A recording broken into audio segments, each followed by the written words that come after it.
Hello பசங்களா, நீ 2020 question பார்க்க போறோம். இதுல பார்த்தேன் அப்படின்னா ஒரு ஹைட்ரஜன் கேஸோட பிரஷர் அண்ட் டெம்பரேச்சர் சொல்லிட்டு டென்சிட்டி என்னன்னு கேட்கறாங்க. ஸோ என்ன பண்ணலாம் அப்படின்னா ஐடியல் கேஸ் ஈக்குவேஷன் எடுத்துக்கலாம். PV is equal to nRT அப்படின்னு. இப்போ என்ன நமக்கு given mass by molecular mass RT தானே. நமக்கு என்ன டென்சிட்டினா மாஸ் பை வால்யூம். அப்ப இங்க வால்யூம் கீழே கொண்டு போயிட்டோம் அப்படின்னா m dash இங்க கொண்டு வந்துருங்க RT.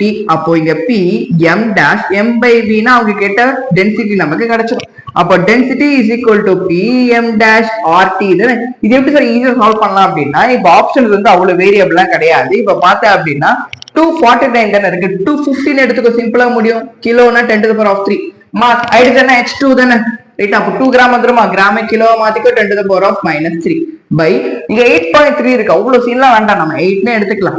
Temperature 27 degree Celsius. இங்க உஷாரா இருந்துக்கோ, கெல்வின்ல மாத்திக்கணும். மாத்தினா 300. சால்வ் பண்ணுங்க, சால்வ் பண்ண எவ்வளவு 0.2.